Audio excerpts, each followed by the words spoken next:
alikupa neema ya kuaccess ulimwengu wa roho, wale watu wasingelikufa. Kwa hiyo wale watu watadaiwa mikononi mwako, kwa sababu Mungu alisema na wewe ulikuwa na uwezo wa kuzuia katika ulimwengu wa roho isihame kutoka kwenye ulimwengu wa roho na kwenda kwenye ulimwengu halisi. Kwa nini? Bwana alisema hatafanya jambo lolote asiwajulishe wale awapendao, na anawajulisha tu wale walioko katika ulimwengu wa roho. Kwa hiyo ulimwengu wa roho ni halisi, unatenda kazi. Ulimwengu wa roho wa giza ni halisi na unatenda kazi. Ulimwengu wa roho wa Mungu Baba ni halisi na wenyewe unatenda kazi. Kwa hiyo ni falme mbili katika roho zinazotenda kazi. Haleluya! Ni maamuzi yako. Na ndio maana mara nyingi watu wengi wananipigia simu, katika nchi mazingira tunayopitia, mwalimu niombeje? Bwana mwambia nena kwa lugha. Haleluya! Na wewe ukiniuliza hali ya nchi tulionayo sasa hivi tuombeje, nitakwambia nena kwa lugha. Unajua kunena kwa lugha maana yake ni nini? Unaomba kwa namna isipoweza kutamkika. Unaomba kwa jinsi ya rohoni. Unaomba kwa namna ambavyo Roho Mtakatifu anakusaidia kuomba na kupeleka ujumbe ambao mwingine angesikia kesho ungeenda mahakamani. Lakini nani anaweza kuaccess ulimwengu wa roho? Tutanena katika ulimwengu wa roho, tutaomba katika ulimwengu wa roho, tutahukumu katika ulimwengu wa roho, tutatangaza ushindi katika ulimwengu wa roho, na hakuna atakayetuelewa. Watasema namuita Elia, kumbe sisi tunazungumza na Baba aliye mbinguni. Kujua ulimwengu wa roho na utendaji wake kazi kama Mkristo ni muhimu sana. Ni muhimu sana. Maana kabla mambo hayajatokea yanaanza kwanza kwenye ulimwengu wa roho. Vita kabla havijatokea vinaanza kupiganwa katika ulimwengu wa roho, na wakifanikiwa katika ulimwengu wa roho vinakuwa halisi katika ulimwengu wa mwili, ndipo unapopata madhara. Ukienda hospitalini wakichukua damu yako ili upime malaria, wanakuuliza ulisafiri? Kwa sababu kwa kawaida mkoa wa Arusha ni kati ya mahali ambapo hakuna malaria. Ni malaria free. Mkoa wa Arusha iko kwenye ile mikoa ambayo sasa haina malaria. Kwa ukienda hospitalini wakakukuta na malaria, swali la kwanza nakuuliza ulisafiri? Lakini jiulize kwamba malaria ilitokana na nini? Kuna kitu kilichotokea ndio ukapata malaria. Uling'atwa na mbu. Katika ulimwengu wa roho nao uko sawa na mbu. Kabla haijatokea, kuna kitu ambacho kimekung'ata kwanza. Okay. Watu wengi sana wajui ulimwengu wa roho unapitia kwenye ndoto. Mara nyingi sana mtu mmoja akaniambia, mwalimu, napita kwenye changamoto kubwa sana ya pepo la mahaba. Swali langu la kwanza limuuliza, umewahi kusini kwenye ndoto? Akasema ndio, several times. Nikasema ndio mlango aliopitia. Kuna mahali alipata access na akapitia. Kwa hiyo sasa unashambuliwa kwa sababu ulipoota ile ndoto ulitakiwa kufunga hayo malango ya uharibifu yasikufikie. Ni kitu kilikuwa kinatengenezwa katika ulimwengu wa roho, lakini Mungu kwa upendo wake akakufahamisha, akakwambia kabla haijawa halisi. Sasa limekuwa halisi, maana yake ni majibu ya matokeo ya ulimwengu wa roho. Haleluya, haleluya. Mwingine akaniambia kuna kitu kilining'ata kwenye ndoto na nilipuuzia, lakini pale mahali kesho niliamka panauma, pananisumbua, na mtumishi, ninafanyaje? Nikasema kuna kitu shetani ameingiza kwenye mwili wako kwa njia ya ndoto kwenye ulimwengu wa roho. Kwa hiyo kinasubiri maturity. Hapa najua kwamba nguvu za giza zinasubiri maturity. Nguvu za giza haziingii saa hiyo hiyo na kukuataki saa hiyo hiyo na kureveal saa hiyo hiyo. Nguvu za giza zinaingia kwa mtu na zenyewe zinasubiri muda. Ndio maana yale mapepo yalisema hivi, mbona wanatuondoa kabla? Mwaje kusoma hilo andiko? Yanasemaje? Mbona unatuondoa kabla ya muda wetu? Yalikuwa nasubiri maturity ili amtese yule mtu zaidi. Lakini Yesu akagundua, akayashughulikia. Unajua alikuwa anapambana na mapepo kwenye ulimwengu wa roho. Na ndio maana yakajaribu kukata rufaa. Hujanisikia? Yakajaribu kukata rufaa. Bwana we, muda wetu haujatimia. Kwa nini unatuondoa? Tulikuwa na kazi na huyu mtu, hatuja accomplish hii kazi. aidha kuendelea kumfanya kichaa zaidi, aidha kumfanya ukote makopo zaidi, na wewe umekuja kutuondoa kabla wakati wake. Unajua Yesu alichokuwa anafanya, ame access kwenye ulimwengu wa roho, akatafuta mlango walioingia, akaanza kushughulikia. Alipoanza kushughulikia, yakakimbia kukata rufaa. Kwa nini unatutoa kabla ya wakati wetu? Kwa hiyo nguvu za giza katika ulimwengu wa roho tunapoziona zina manifesto kwenye maisha yetu, sio kwamba ndio muda zimeingia, zimekaa huko ndani zikasubiri sasa muda, au hapana, zimekutana na nguvu ya Mungu zikatibua. Zilipotibuliwa zinaanza kupiga kelele. Bwana Yesu asifiwe. Kuna mtu ananielewa? Nataka nikufundishe vizuri juu ya kuaccess ulimwengu wa roho, ili ujue namna unavyoweza kujipanga.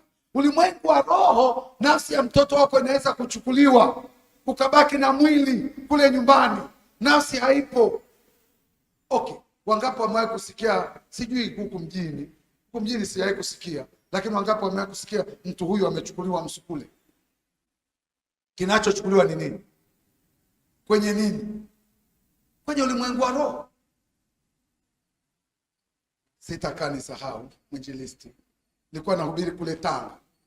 Nakumbuka kabisa usharika wa Mikanjuni, na tuliondoka na mwinjilisti mmoja Arusha kwenda kwenye umisheni kule Tanga. Sijawahi kukutana na jambo hilo toka nimempokea Yesu. Katikati nikifundisha, nikaona malaika wanapita kanisani kama hivi, wanamwaga cheche, alafu kwa mabawa yao wanasambaza zile cheche. Nikaangalia vizuri, nikamwona anaendelea kupita. Nguvu za Mungu zilikuwa kubwa sana. Na katikati ya yale mafundisho, mama mmoja alikuwa na kansa mguuni, ikanyofoka bonge la nyama, ikadondoka chini. Katikati ya mafundisho, tulivyorudi hotelini, mwinjilisti tuliyetoka naye, nafika mtaja jina, tuliyetoka naye akaniambia, pamoja na jana leo umepambana kweli na nguvu za Mungu zilikuwa kubwa, lakini tutakutana angani. Tutakutana. Jambo la pili, ile sauti walikuwa anahubiria, sikiliza, saa 12 leo alfajiri utaisikia hapa, maana tulishaichukua. Hatukwenda kuhubiri naye mpaka leo. Kwa hiyo tunalala hotelini, vyumba tofauti, lakini tunakula pamoja. Tunakuja kuchukuliwa na gari kwenda kwenye huduma pamoja, lakini katikati ya huduma mwenzangu amepata wivu. Kama kuna vitu vigumu, ni roho ya wivu inapoingia Mkristo, ni roho ya wivu inapoingia mtu aliyokoka, ni mbaya kuliko mchawi. Kwa hiyo akaniambia tutakutana kwenye anga, maana naona umenizidi kwenye anga. Akaanza kuniambia, unajua mimi kabla ya kuwa mwinjilisti na nilifundishwa namna ya kuchukua sauti za watu kichawi, nilifundishwa namna ya kuloga. Ni rahisi sana, ni kama anataka kunifundisha, maana kama natoa testimony ni kama nataka kuniambia unavyoweza kufanya. Nikamwambia usininajisi. Kama unajua endelea kujua, lakini mimi najua aliyeniokoa. Hakuna sauti utakayoibeba, wala kesho nitaamka asubuhi na mapema saa 10 nisikie kama itakuja, na ikija mimi nitamwacha huyu Yesu niliye naye, maana atakuwa sio halisi. Oh, haleluya! Ulimwengu wa roho unaweza kukujaribu hata kama umeokoka. Ulimwengu wa roho unaweza kujaribu watoto wako hata kama umeokoka. Lazima uweze kupambana katika ulimwengu wa roho, maana vita vyetu si juu ya mwili, nyama na damu. Ni juu ya nini? Fungua Efeso. Kitu anachozungumza hapa, anazungumza vita iliyoko kwenye ulimwengu wa nini? Wa roho. Je, unaweza kuiaccess ulimwengu wa roho? Je, unaweza? Haleluya. Tuanze ule mstari wa 10. Efeso 6:10. Efeso 6:10. Angalia kwa makini napozungumza juu ya ulimwengu wa roho. Tusome ubaoni 1, 2, 3. Hatimaye mzidi kuwa hodari katika Bwana na katika uweza wa nguvu zake. Vaeni silaha zote za Mungu mpate kuweza kuzipinga hila za shetani. Kwa maana kushindana kwetu sisi si juu ya damu na nyama, bali ni juu ya falme na mamlaka, juu ya wakuu wa giza hili, juu ya majeshi ya pepo wabaya katika ulimwengu upi? Alafu anasema vita vyetu sio kwenye ule upande wa kula ugali na kuvaa. Maana nimekuambia tunaishi katika ulimwengu ngapi? 2. Kwa hiyo vita vyetu sio upande huu wa kula ugali na kuvaa na kupuliza perfume. Vita vyetu viko katika ulimwengu wa roho. Alafu anasema vaeni silaha zote. Sema silaha zote. Vaeni silaha zote. Sema silaha zote. Anasema ampate kushindana. Hebu turudishieni. Anasema vaeni silaha zote za Mungu mpate kuweza ni kuwezeshwa kuzipinga hila za shetani. Endelea. Kwa maana kushindana kwetu sisi si juu ya mkate na nyama na maisha ya kawaida, lakini ni juu ya falme. Falme manake territory. Falme manake territory. Hapa nasema sio tu falme na wenye mamlaka, sio tu wenye mamlaka na wakuu wa giza, sio tu na wakuu wa giza na jeshi la mapepo wabaya kwenye ulimwengu upi? Wa roho. Ni rahisi sana kuisoma hiyo mistari, lakini kama huwezi ku access ulimwengu wa roho, hauwezi kupigana vita katika ulimwengu wa roho. Endelea kidogo chini kidogo, mstari wa 13. Anasema kwa sababu hiyo. Sema kwa sababu hiyo. Tuendelee kusoma 1, 2, 3. Kwa sababu hiyo twaeni silaha zote za Mungu mpate kuweza kushindana siku ya uovu, na mkiisha kutimiza yote msilale, simameni. Msilale, endeleeni kuomba. Msilale, endeleeni kukesha. Msilale, endeleeni kusoma neno. Msilale, endeleeni kuomba. Usije ukarelax. Maana yake ule mstari wa mwisho unasema usije ukarelax ukasema nimemaliza. Usirelax, utaendelea kuomba, utaishi maisha ya maombi, utaendelea kuomba na maisha yako yatakuwa maisha ya maombi. Oh, haleluya. Mwambie jirani yako never relax. Kwa nini? Vita vyetu viko katika ulimwengu wa roho, juu ya mapepo wabaya. Ndio maana anasema vaa silaha zote, silaha zote, silaha zote, silaha zote za Mungu. Endelea pale chini kidogo, endelea tena pale chini kidogo. Anasema basi simameni, hali mmejifunga kweli viunoni na kuvaa dirii ya haki kifuani. 15. Na kufungiwa miguu utayari upatikanao kwa injili ya amani. Endelea. Zaidi ya yote mkitwaa ngao ya imani, ambayo kwa hiyo mwaweza kuizima mishale yote ya moto ya yule mwovu. Sio mishale ya kawaida. Geuke ndani yako mwambie sio mishale ya kawaida. Mwambie ni mishale ya moto. Ilikuwa kwenye ulimwengu wa wapi? Wa roho. Endelea. Alafu anasema tena pokeeni chepeo ya wokovu. Maana yake hizi ni zile silaha. Rudi juu kidogo. Rudi tena juu kidogo 15. Rudi tena 14. Angalia. Hizi ni silaha. Katika ulimwengu wa roho hizi ni silaha. Kusimama, hali mmejifunga kweli viunoni na kuvaa dirii ya haki kifuani. 15. Na kufungiwa miguu utayari upatao kwa injili ya amani. 16. Zaidi ya yote mkitwaa ngao ya imani, ambayo kwa hiyo mtaweza kuizima mishale yenye moto ya yule mwovu. 17. Tena ipokeeni chepeo ya wokovu na upanga wa roho, ambao ni neno la Mungu. Na upanga wenyewe ni wa nini? Wa roho. Uko kwenye ulimwengu upi? Wa roho. Nenda mstari wa 18. Na kwa sala zote, ni moja wapo ya silaha, na kwa sala zote na maombi mkisali kila wakati katika roho, mkikesha kwa jambo hilo na kudumu katika kuwaombea watakatifu wote. Sema na kwa sala zote. Hujanisikia na jirani yako hajakusikia, hebu sema na kwa sala zote. Hajakusikia, sema na kwa sala zote. Kuna tofauti ya sala na maombi. Maana hapo anaweka mambo matatu, anaweka sala na maombi, alafu anasema mkisali kila wakati, tena sio katika mwili, nyama na damu, katika roho, tena mkikesha kwa jambo hilo na kudumu katika kuombea watakatifu. Muulize jirani yako, jambo hilo lipi? Muulize, jambo hilo lipi? Anasemaje? Anasema mkidumu, mkikesha kwa jambo hilo lipi? La kupambana katika ulimwengu wa roho. Never relax. Vita moja ikiisha, inaibuka vita nyingine. Wale walioko kwenye somo letu la jioni, nafundisha juu ya nguvu ya shukrani. Nguvu ya shukrani inavyoweza kukusaidia kwenye msimu mpya.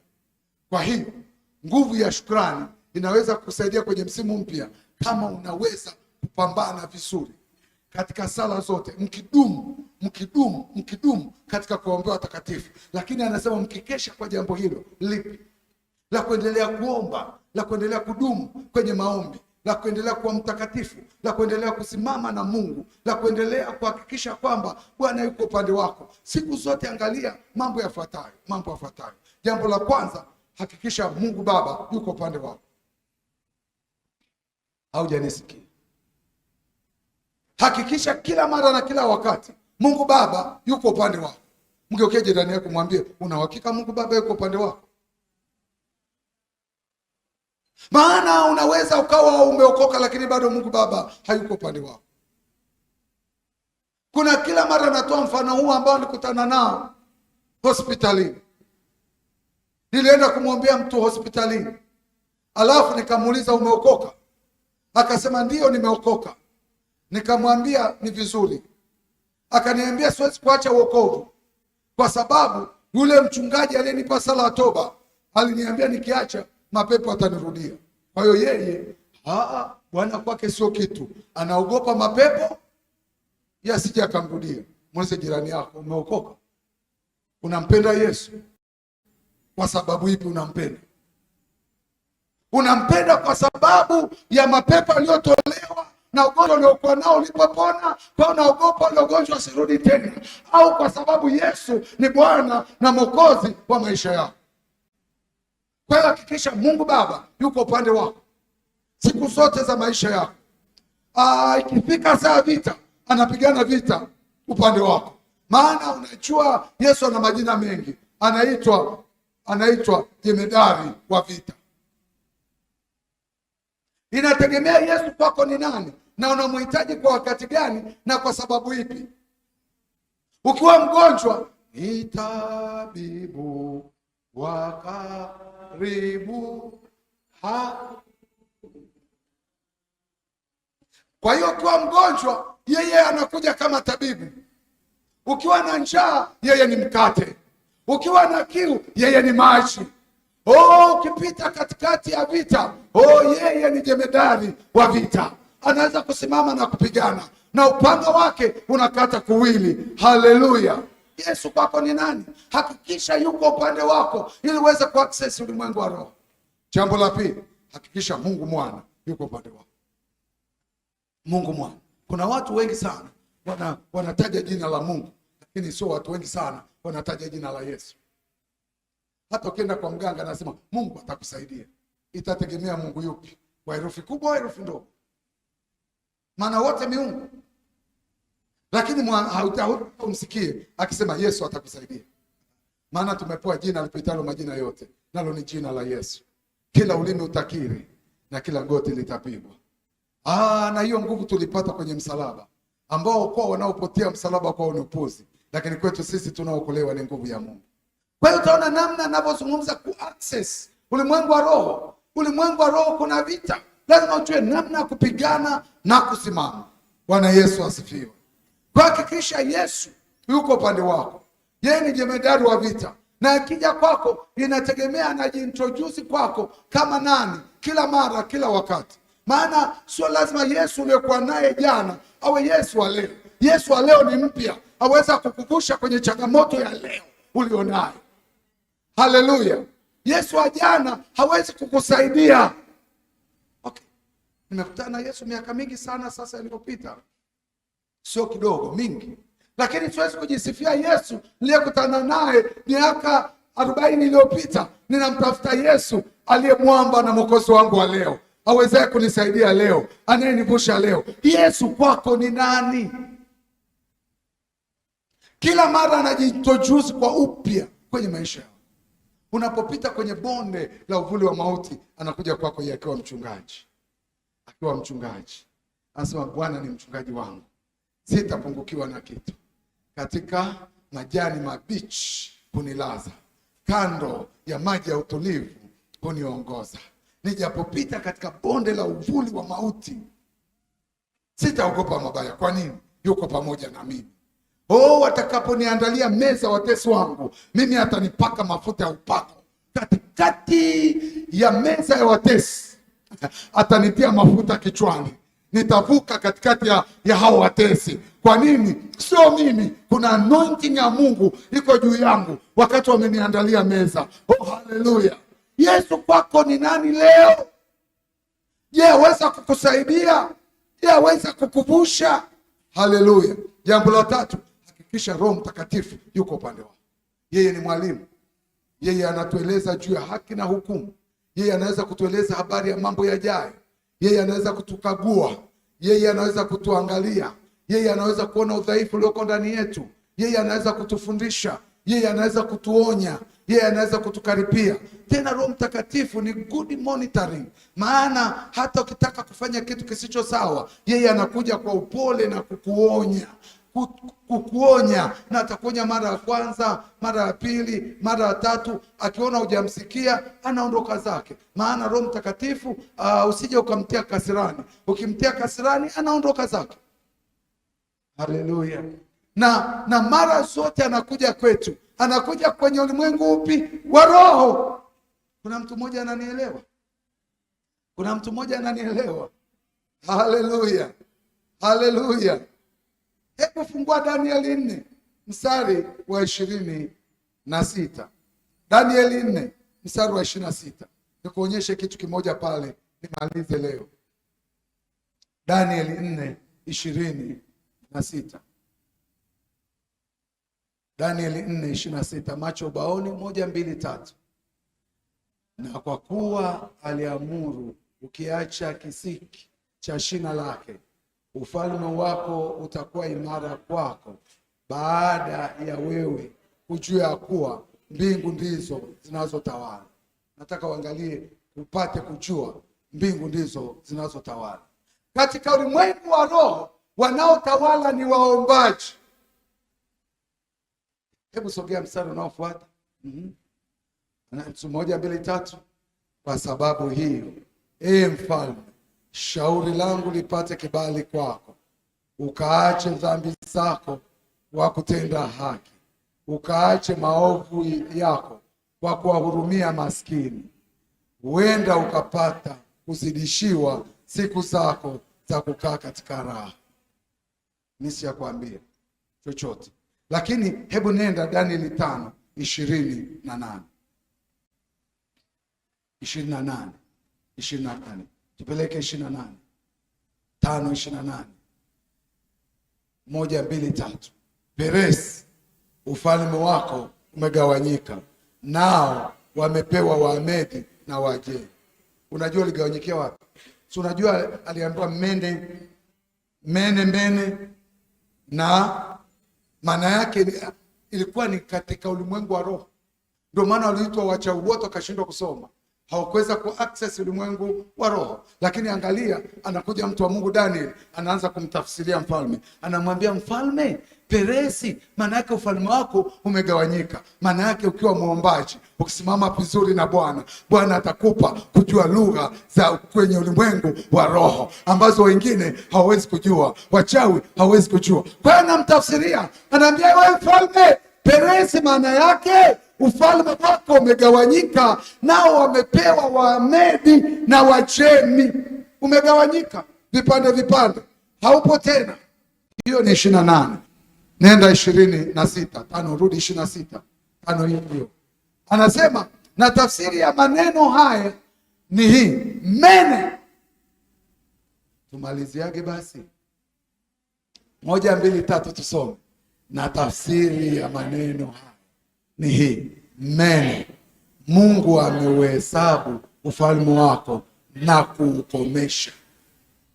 Sasa mimi nimekuachia upate muda kusoma mwenyewe, uone tafsiri za lugha ya ulimwengu wa roho. Zinaposemwa, watu wa ulimwengu wa mwili, nyama na damu hawawezi kutambua. Ngoja nikwambie, ukizidiwa na mambo, nena kwa lugha, omba katika lugha. Kama huwezi kuomba katika lugha, tamani sana kunena kwa lugha. Na kama Mungu hajakupa neema kunena kwa lugha, haina maana hujaokoka. Maana sio wote walionena kwa lugha waliojazwa Roho Mtakatifu. Petro hakunenaga kwa lugha, ndio maana alisimama akasema, watu hawa hawajalewa mvinyo kwa vile wamejazwa na Roho wa Bwana. Wengine walikuwa wananena kwa lugha, lakini Petro alipokea nguvu ya Roho Mtakatifu, ikamwondoa kwenye uoga ule ambao mjakazi alimtishia mpaka jogoo akawika. Huu ujasiri ameupata wapi leo wa kusimama mbele ya watu wote wale? Akasema no, watu hawa hawajalewa kwa mvinyo mpya, bali ni yale yaliyotabiriwa na nabii Yoeli. Haleluya! Tamani sana kunena kwa lugha, tamani sana. Hiyo ni lugha ambayo ni ya ulimwengu wa roho. Shetani haijui, haiwezi na hata iweza. Haleluya! Simama kwa miguu yako. Sijui kuna mtu amenielewa namna ya kuaccess ulimwengu wa roho na faida ya kuaccess ulimwengu wa roho na namna ambavyo unaweza kupigana upande wako. Na nilitaka kufundisha hili kidogo, ili napofundisha namna kutumia malaika kwenye maisha yako ya kila siku, uwe na elimu ya kutosha namna ya kuaccess, kwa sababu hata hao malaika na wenyewe lazima wa access kwenye ulimwengu wa roho. Lakini Mungu Baba awe upande wako, Mungu Mwana awe upande wako, Mungu Roho awe upande wako. Bwana asifiwe. Una jambo la kumwambia Mungu mchana wa leo?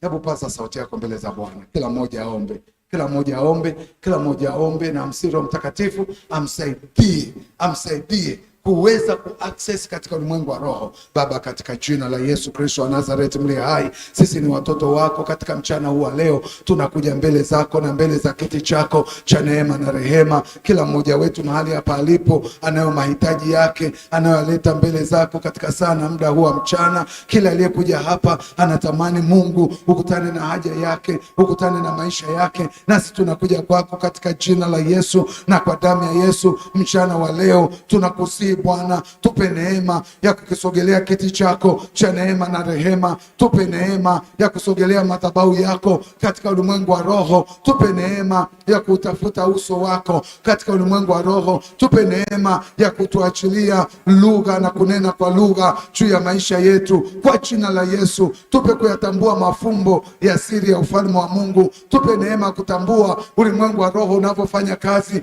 unapozungumza na sisi kwa neno, unapozungumza na sisi kwa maombi, unapozungumza na sisi kwa njia ya nabii mbalimbali na tabiri mbalimbali na kwa njia ya ndoto. Bwana, tupe kuelewa, Bwana tupe kufahamu, Bwana tupe kutenda na namna kwa access ulimwengu wa roho. Najua ni somo gumu sana, lakini Mungu natupa neema ya kujua na kufahamu namna ulimwengu wa roho ulivyo muhimu kwenye maisha yetu. Mungu usituache, Mungu usitupungukie, maana umetuambia vita vyetu si juu ya mwili, nyama na damu, ni juu ya pepo wabaya katika ulimwengu wa roho. Kwa jina la Yesu nategua mitego yote iliyopangwa kinyume na Mungu aliye hai juu ya maisha huyu mtu, kwenye biashara, kwenye ndoa, kwenye kazi. Hiyo mitego iliyopangwa kwenye ulimwengu wa roho juu ya maisha yake, piga hivyo vita, tegua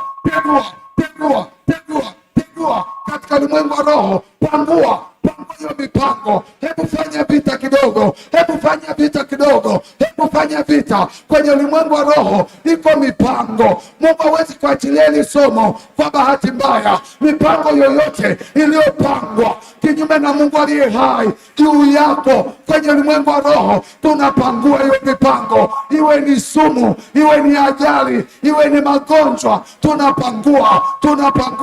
Iwe ni juu ya watoto wako, tunapangua. Iwe juu ya biashara yako, tunapangua. pangua, pangua, pangua. Hii sio saa kupiga magoti. Haya ni maombi ya vita.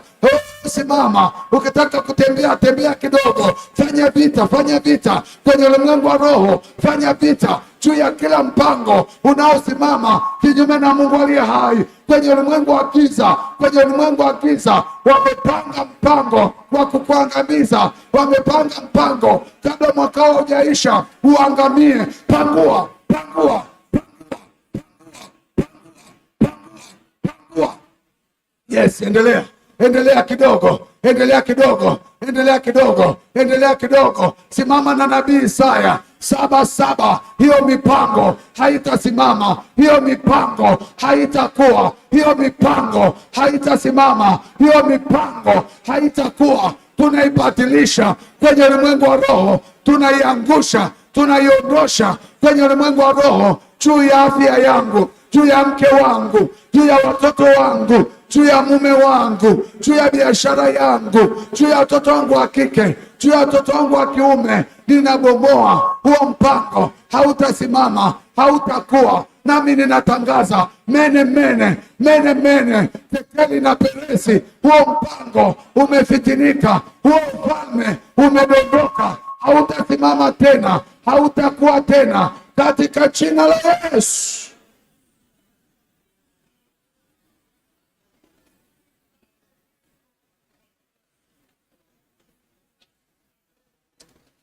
Endelea kumshukuru Mungu, endelea kumshukuru Mungu. Unganisha na sadaka yako. Ombea malango yako ya mchana, ombea malango yako ya kazi, ombea malango yako ya uchumi, ombea malango yako ya mahusiano, ombea malango yako ya watu, ombea malango yako mbalimbali ambayo unatamani Mungu akayafanye kwako kwa dakika moja, kwa dakika mbili. Hebu jitabirie baraka, jitabirie baraka, jitabirie uzima katika jina la Yesu Kristo. Tunapita kwenye ulimwengu wa roho Bwana, tunadai baraka zetu, tunadai baraka zetu zilizoshikiliwa Bwana, zilizokuama mahali popote kwa damu ya Yesu Kristo. Huu ni mchana wa baraka, huu ni mchana wa kusogea, huu ni mchana wa kutoka. Asante maana Bwana umekuwa mwaminifu kwetu, umekuwa kimbilio letu, umekuwa msaada wetu. Nami ninawabariki wana wako na watoto wako Bwana, wameacha kazi zao, wameacha shughuli zao, wameacha mipango yao, wakakukimbilia wewe. Nami naomba uwabariki, uso wako uende pamoja nao wanapotoka mahali hapa Bwana, ukawatangulie wanapotoka mahali hapa Bwana, ukawavike utukufu, ukawavike heshima, ukawavike neema, uwape kibali Bwana, uwape kibali ofisini, uwape kibali kwenye biashara, uwape kibali kwenye maeneo yote ya malango yao kwa damu ya Yesu. Kila roho ya mazuio, kila roho ya kupoteza, kila roho ya aibu tunaikataa Bwana, tunaikataa Bwana. Roho ya kucheleweshwa, roho ya kucheleweshwa, roho ya kuibiwa, oh Mungu wa rehema, ukawabariki Bwana, ukabariki nyumba zao, ukabariki ndoa zao, ukabariki watoto wao, ukabariki mahusiano yao, ukabariki Bwana mipango yao, kila lolote walionalo ukalibariki Bwana, katika jina la Yesu. Tunaomba upokee na sadaka zetu tunazokuletea mchana huu leo, tunapoondoka mahali hapa Bwana, tukiomba uso wako uende pamoja nasi, tukiomba neema yako iende pamoja nasi, ukamfanikishe kila mmoja Bwana, akutane na baraka ambazo Bwana umemkusudia siku ya leo. Tubariki Bwana tuingiapo, tubariki Bwana tutokapo, na malango yetu yapate kubarikiwa, ili tujae utukufu, tujae utando ulio mwema, ili tuzidi kukutumikia wewe na tuzidi kukaa uweponi mwako. Pokea sifa, pokea utukufu, pokea heshima, mamlaka na enzi, maana vyote vinatoka kwako. Ni katika jina la Yesu Kristo aliye Bwana na Mwokozi wa maisha yetu tumeomba na kushukuru, amen. Tulie tupokee baraka za Mungu. Bwana Mungu akubariki, akulinde. Bwana Mungu akuangazie nuru zake, akufadhili ufanikiwe, na Mungu akupe amani yake tokayo mbinguni, katika jina la Mungu Baba, Mwana na Roho Mtakatifu, amen. Makofi kwa Bwana.